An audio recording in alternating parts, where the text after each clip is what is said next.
Assalamualaikum warahmatullahi wabarakatuh. Bagaimana sahabat John hari ini kabarnya? Baik-baik semua kan? Alhamdulillah. Hari ini ketemu lagi dengan saya di pembinaan jurnalistik. Hari ini kita belajar tentang menulis artikel opini ya.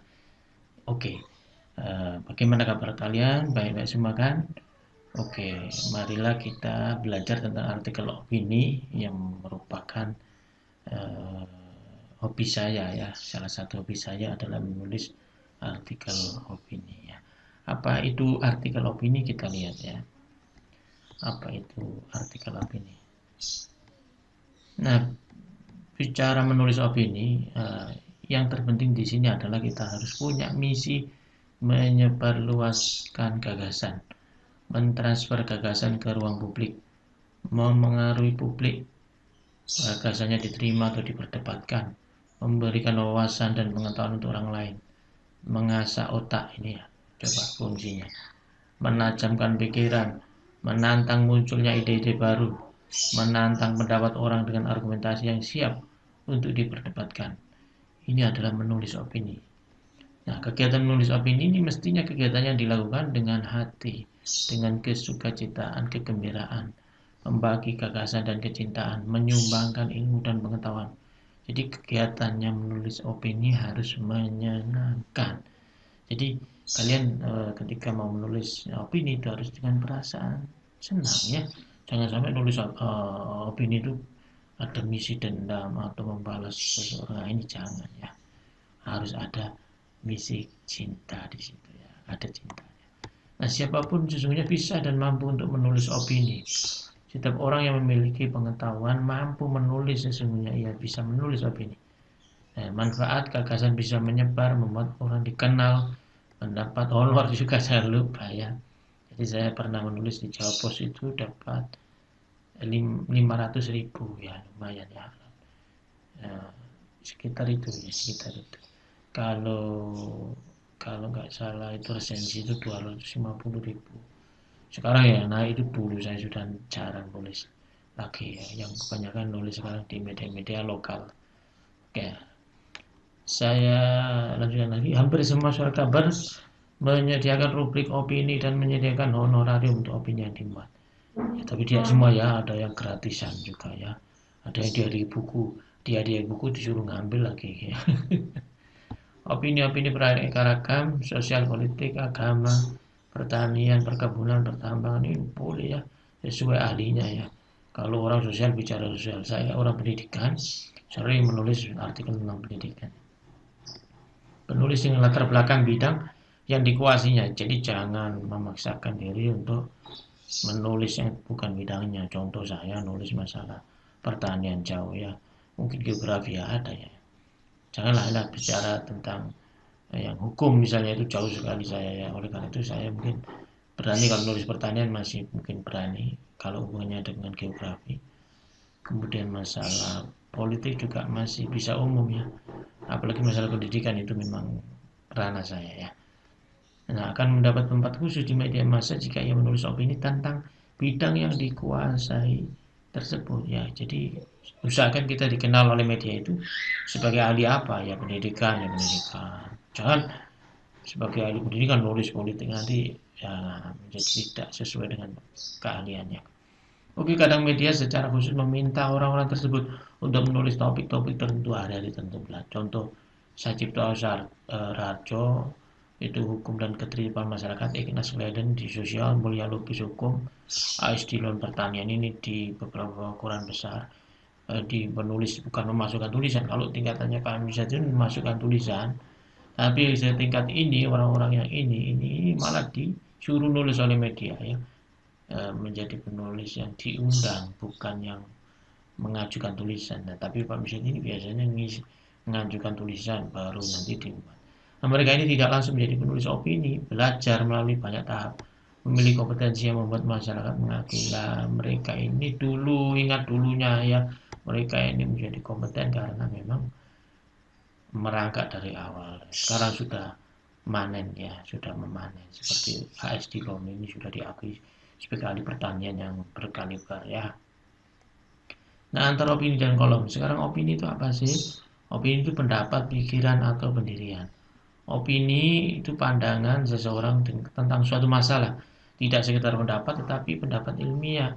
Pendapat yang bisa dipertanggungjawabkan dengan berdasarkan dalil-dalil ilmiah yang disajikan dalam bahasa yang lebih populer. Ingat, bukan tulisan ilmiah, tapi populer.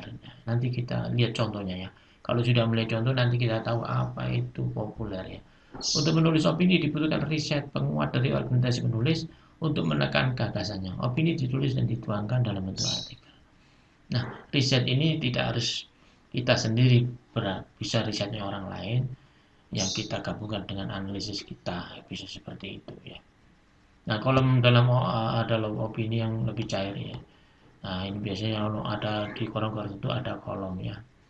Uh, tapi ini tidak kita bahas ya, kolom kita fokus ke opini ya. Untuk menulis opini dibutuhkan pengetahuan akan bidang masalah tertentu, ide dan gagasan, argumentasi gagasan, teknik penulisan opini, pengetahuan bahasa, pengetahuan tentang media massa. Ini yang harus kita ketahui ini tentang media massa, karena setiap media itu punya ciri khas sendiri-sendiri apa yang dimaukan oleh media. Jadi opini yang diterima di Jawa Post tidak sama dengan Kompas, opini yang diterima di Kompas tidak sama dengan di media Indonesia. Semua punya apa ya, misalnya gaya selingkuh sendiri-sendiri, gaya menulis sendiri-sendiri ya. Oke, ini yang pertama, kita harus menguasai atau pengetahuan di bidang masalah tertentu. Ini harus kita, kalau saya misalnya ahli pendidikan ya, nulis pendidikan. Kalau kalian misalnya masih murid ya, tentang bagaimana kalian menjadi seorang murid. Nah, mungkin menjadi seorang remaja begitu ya. Nah, cocoknya ya pakai kalian nulis tentang remaja, maka itu hak kalian karena kalian itu memang remaja. Kemudian yang kedua, ide dan gagasan. Jadi kalian harus punya ide gagasan sendiri ya. Ide gagasan orang lain itu hanya untuk tambahan. Kita harus punya ide dan gagasan sendiri untuk menyampaikan ide kita. Yang ketiga, argumentasi gagasan. Jadi tidak hanya ide gagasan, gagasan itu harus dilengkapi dengan argumentasi ya. Yang keempat, kita harus punya teknik penulisan opini. Nah, sehebat-hebatnya orang punya gagasan, kalau nggak punya teknik menulis ya susah ya. Oleh karena itu kita harus punya teknik menulisnya itu bagaimana ya. Nah, ini tapi cepat saja ya. Banyak orang yang tidak bisa membuat teknik menulis karena dia melihat tulisan orang lain bisa. Oleh karena itu saya sering mengatakan pada kalian, kalau belajar menulis maka yang cepat itu lihatlah tulisan orang lain, kemudian tiru gayanya, jangan ditiru tulisannya, namanya plagiat ya. Ditiru gaya menulisnya. Lalu kita coba dengan karya kita sendiri ya, gayanya saja ditiru ya, sistematikanya mungkin seperti itu. Pengetahuan bahasa ini juga penting, jadi menulis itu harus punya bahasa yang baku, bahasa yang sopan, bahasa yang istilahnya cocok dengan masyarakat. Ini penting karena untuk menghindari sara ya, artinya menghindari penyinggungan terhadap suku, agama, ras dan yang lain-lain, dan juga karena memang ada kata kaidah bahasa Indonesia ya di situ. Walaupun kalau untuk opini ini tidak kaku seperti bahasa ilmiah ya, tetapi tetap harus ada apa namanya, harus ada etika di situ. Tetapi ingat, di opini punya kekhasan yaitu bahasanya harus indah, tapi harus mudah dimengerti tetap ya. Yang keenam, pengetahuan media massa. Ini kita harus tahu, artinya media massa satu dengan yang lain punya karakter sendiri-sendiri, dia punya aturan sendiri-sendiri. Maka kalau kita ingin menulis ke Malang Post, misalnya Malang Post, oh sukanya seperti ini, aturannya menulisnya harus berapa paragraf, berapa huruf, berapa kata begitu. Kalau media ini berapa kata, berapa huruf, maka tidak sama antara satu media dengan media lain. Jadi kita ada aturan. Nanti saya beri contoh tulisan saya ya. Oke. Bagaimana supaya opini dimuat di media massa? Ini yang pertama ada pegangan atau ada pack ya, bukan pegangan, ini pack atau cantolan peristiwa. Jadi begini ya, untuk menulis itu harus ada cantolan peristiwa. Jadi seperti sekarang ini, saya nggak akan baca tulisan itu loh ya. Saya persepsi begini. Jadi misalnya sekarang ini ada peristiwa apa yang lagi ramai, oh anu si Ali Jabir ditusuk, maka kita harus bercerita tentang kejadian itu dulu, baru masuk ke tulisan. Oh kemarin banjir di Sukabumi, banjir bandang, maka kita cerita tentang peristiwa itu, kemudian kita tinjau dari segi ilmu geografinya seperti apa atau ilmu ekologinya seperti apa. Itu kan sebetulnya ada cantolan peristiwa. Oh kemarin terjadi apa misalnya ya, yang rame apa yuk coba dipikir ya jangan saya. Nah, kemudian cari angle yang menarik. Nah, angle yang menarik ini apa? Ya kata-kata singkat itu seperti kalau di dalam berita itu ada lead, maka di tulisanmu juga ada semacam lead itu. Ketika buat berita kan ada yang namanya lead kepala berita, maka buatlah angle yang menarik di dalam lead artikel kalian. Misalnya apa? Judul, mulai dari judul saja itu ya. Misalnya ketika nyawa meregang tanpa ada yang tahu pembunuhnya, misalnya begitu. Itu kalau berita ya. Kalau artikel ini ya jangan begitu ya. Misalnya begini kalau artikel ini itu ya. Nasib pendidikan di masa pandemi lah, itu judul tulisan artikel yang cocok. Atau misalnya begini ya, nasib pedagang di masa pandemi, boleh seperti itu. Nah, kita lihatlah konteks masalahnya seperti apa ya. Nanti saya beri contoh tulisan saya ya. Kriteria umum untuk artikel media massa ini yang pertama harus asli, bukan plagiasi. Ingat kalian, yang saya katakan melihat tulisan orang lain adalah meniru gaya bahasanya, cara menulisnya. Tapi jangan sekali-sekali menyadur atau menggunakan tulisan. Ya, itu namanya plagiasi. Ya.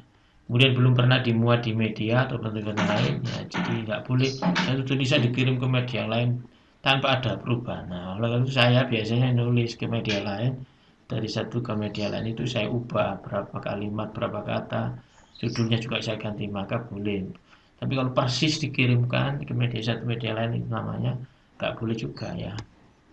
Topik yang dikirim atau diuraikan dibahas adalah sesuatu yang aktual, relevan dan menjadi persoalan dalam masyarakat. Jadi seperti tadi itu sekarang ini apa yang terjadi? Banyak pengusaha yang bangkrut, maka itu yang kita tulis, mengapa menjadi bangkrut, bagaimana solusi. Yang penting itu terakhir harus ada solusi. Ingat. Jadi substansinya dibahas menyangkut kepentingan umum. Ya ini kita kalau menulis di media massa ya yang kepentingannya umum, kebanyakan yang dibutuhkan masyarakat. Jadi jangan menulis sesuatu yang tidak menjadi kepentingan umum. Jadi seperti itu ya. Contohnya media Kompas yang di sini ya. Dan media lain sama saja, semuanya adalah kepentingan umum. Artikel mengandung hal yang baru, jadi yang baru, yang menarik, selalu ada yang baru. Jadi jangan memberikan wacana atau analisis yang sudah-sudah ya. Gimana yang baru ya.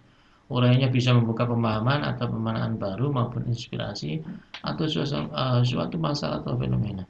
Penyajian tidak berkepanjangan, jadi tidak terlalu panjang.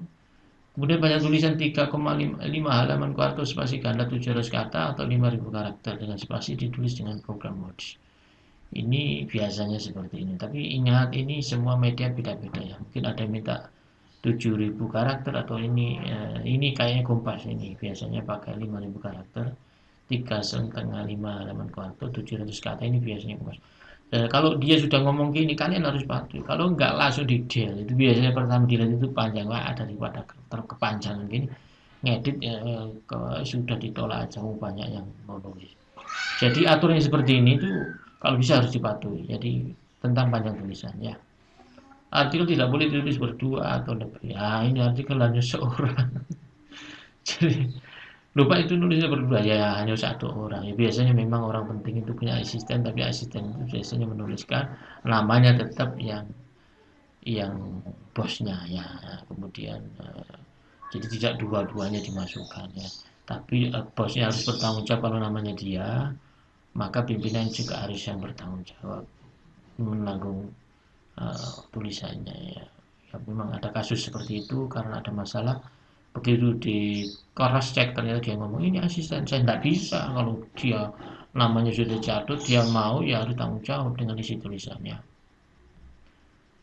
Nah ini ada sebuah catatan ya tentang tulisan itu, eksplorasi gagasan dan argumentasi ini menjadi catatan tersendiri dalam tulisan, jadi jangan menggurui, jadi eksplorasi gagasan aja, tidak usah menggurui ya. Ini yang tidak boleh menggurui, jadi dalam tulisan tidak boleh tadi menunjukkan kepintaran kita, enggak. Ya sudahlah, kita ngomong polos saja, yang penting ya sesuai dengan apa yang ada, kemudian sebatas dari kemampuan kita, jangan kemampuan kita segitu maksa sehingga kita seolah-olah pintar gitu. Wah, sehingga ini harus dibatasi ya. Eksplorasi gagasan, argumentasi juga harus ada, tetapi tetap sesuai dengan apa yang kita tahu, jangan kemeruh ya, kemeruh. Jadi tahu itu boleh, tapi kemeruh ini yang nggak bagus ya. Bisakah saya menulis opini dan dimulai dengan bisa jawabannya ya. Jadi semua bisa menulis di koran, coba saja. Saya dulu bisa menulis itu terinspirasi oleh teman saya yang bisa nulis. Pikiran saya sederhana, aku koncoku iso mangan, masuk aku gak iso. Aku koncoku mangan, ya aku iso mangan. Koncoku iso ngombe, ya aku iso ngombe. Koncoku iso nulis, ya aku kudu iso nulis. Koncoku iso kalbu koran, tulisannya aku ya kudu masuk koran juga. Akhirnya saya bisa, karena melihat teman saya bisa, saya harus bisa. Akhirnya saya bisa masuk ke koran, masuk tulisan ke koran, ke beberapa majalah juga sering ya.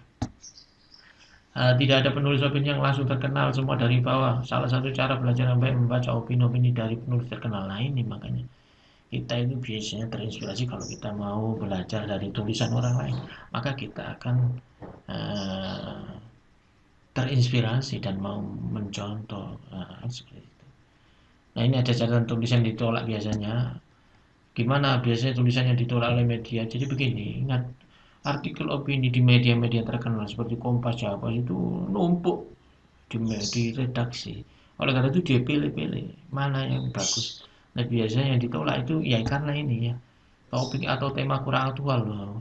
Temanya kok kurang aktual loh, gak menarik. Orang nggak mau baca ceritanya. Apakah ada luar sana misalnya yang maka kalau bisa kejadiannya sekarang ya, pagi tadi kejadian, sekarang ditulis besok dimuat itu. Kalau kejadiannya sudah 3 hari, 4 hari, 5 hari lalu, untuk hariannya nggak cocok, itu namanya nggak aktual ya. Argumen dan pandangan bukan hal yang baru. Jadi hal-hal yang lama yang ditampilkan, solusinya adalah ini lah, ini kan sudah pernah. Nah, makanya yang baru, yang kira-kira belum ada ya, itu argumennya. Kalau bisa. Nah, kalaupun untuk ada yang lama itu sebagai landasan pondasi aja, tapi kita harus punya ide baru di atas pondasi yang lama itu. Cara penyajian berkepanjangan, jadi jangan bertele-tele. Makanya tadi ada batasan harus beberapa kata itu, karena supaya menghindari yang bertele-tele. Nah, di depan mungkin saya khusus untuk bahasanya artikel itu bagaimana yang bagus, nanti kita sajikan ya dalam video mendatang ya. Cakupan terlalu mikro atau lokal. Nah, iya juga, kita ngomong di media nasional, tapi ngomongnya tentang Malang. Nah, itu namanya ngomong nasional, tapi bicara lokal ini nggak boleh ya. Kita harus seolah-olah Indonesia, jangan konteks Malang ya. Itu namanya cakupan terlalu kecilnya. Pengungkapan dan redaksional kurang mendukung. Nah, ini jadi masalah redaksional juga kurang mendukung, konteks kurang jelas, jadi tulisan tidak mengarah, tidak fokus, lambiar. Nah, ini ditolak. Bahasa terlalu ilmiah lah, ini tulisan populer, populer ya, tulisannya populer. Ini bukan nulis kir ya, bukan. Makanya ekstra kita jurnalistik, tulisannya populer, bukan kayak kir ya. Kir itu tulisannya ilmiah, tapi kita ndak, kita populer ya. Loh, apakah ilmiah bisa dipopulerkan? Bisa ya, dengan kita orang jurnalistik. Saya biasanya juga buat karya ilmiah, tapi saya sering mengubah yang ilmiah itu menjadi populer. Nah, itu ada keterampilan ya. Terlalu sumir, nah ini terlalu sumir itu ya, terlalu kemeru itu ya, atau terlalu gelambiar juga itu ya. Gaya tulisannya pidato, maka lah ini tulisan artikel opini kok pidato, ya jelas ditolak. Sumber kutipan kurang jelas, ini harus kutipan harus jelas, yang ngomong siapa, dari buku apa. Terlalu banyak kutipan lah, jadi nggak boleh juga isinya kutipan lah, mindah tulisan orang lain. Oleh karena itu ya, kutipan perlu, tapi sebagai pondasi saja. Bangunan di atasnya ya harus kita sendiri. Diskusi kurang berimbang. Nah, alur uraian tidak runut, nah ini harus kronologis. Uraian tidak membuka pencerahan baru, uraian ditunjukkan kepada orang lain. Uraian terlalu datar, alinea pengetikan panjang-panjang. Jadi kalau bisa nulisnya alinea, kalimatnya nggak usah banyak-banyak, sedikit, ringkas dan jelas, itu yang diinginkan. Nah, kalau ingin diterima ya, Nah, ini beberapa contoh artikel opini yang saya buat ya. Ini saya lihat aja. Ini adalah judul opini saya Juni 2020 di Malang Post. Tulisan saya adalah strategi KPM guru di era new normal. Nah, ingat tadi saya bilang di koran Malang Post juga punya kriteria ya, tulisan ini di pojok ini dibaca. Dia minta berapa kata, dia minta apa di sini dipenuhi, saya audit. Dimuat tulisan kita. Nah, seperti ini saya dimuat tanggal 19 Juni 2020. Ini tulisan saya tentang ini opini juga, artikel opini atau ya artikel opini ya, tentang kalau ini tadi tentang strategi KPM guru sebagai orang pendidikan saya ya, sehingga bicara tentang pendidikan. Kalau ini juga tentang pendidikan tapi juga selaku orang tua. Nah, ini saya tulis mengawal belajar dari rumah. Silakan kalian pause, kalian lihat tulisan saya. Oke, ini juga tulisan saya tapi ini di Kompasiana. Coba dilihat di sini alamatnya. Sampai lihat kalau ingin lihat tulisan ini ya, ini saya caption sampai sini aja ya. Lengkapnya bisa diklik di sini, akan keluar semua tulisan saya ya. Terima kasih ya, ini sudah berakhir untuk video saya tentang artikel opini. Jangan lupa kita ketemu video dan mendatang tentang bagaimana gaya bahasa yang menarik ketika kita menulis. Sampai di sini perjumpaan kita hari ini. Selamat sore dan semangat.